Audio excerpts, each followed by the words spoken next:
Chapter 4, The Fractured Reflection. The walls of the Zahari mansion had never felt so hollow.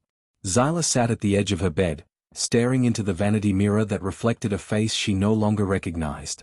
Her ginger curls framed her dark skin, but her eyes, the windows to everything buried inside, looked dimmer than usual, weighted by sleepless nights.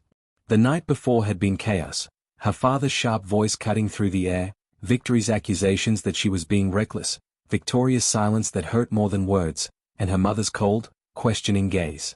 All of it because of a simple truth: Zylah had been sneaking out. Meeting someone. Trusting someone outside the fortress of the Zahari Empire.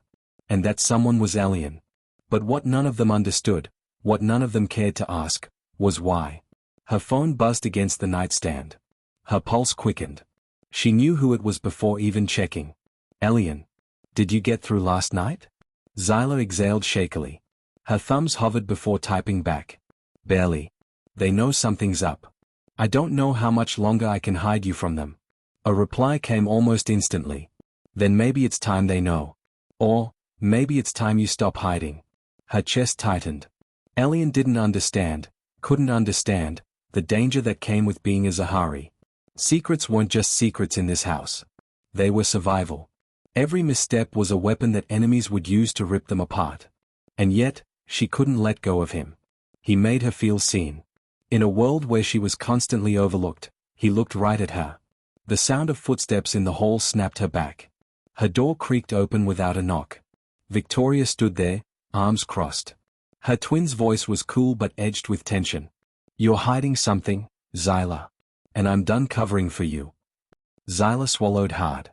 You don't understand. No. You don't understand, Victoria cut in sharply. You think this is just about you sneaking around? About you having your little secrets? Do you realize the kind of war you could be starting? Zylah froze. War. The word hung in the air like a knife. What are you talking about? She whispered. Victoria's gaze faltered.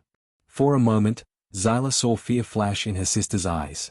Then, just as quickly, it was gone, masked by her usual composure.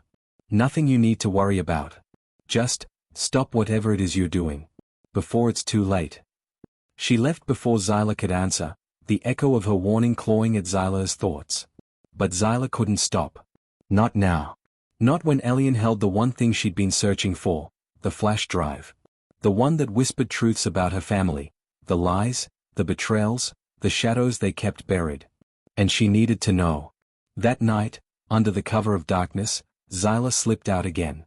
Her sneakers barely made a sound as she moved through the quiet streets, each step quickened by fear and adrenaline. When she reached the old clock tower, their meeting place, Alien was already waiting. His dark hair fell messily over his forehead, and the way his storm grey eyes lit up when he saw her made her chest ache. You came, he said softly, almost in disbelief. I had to, she whispered back. He reached for her hand, his touch grounding her. Zylah. I have to tell you something.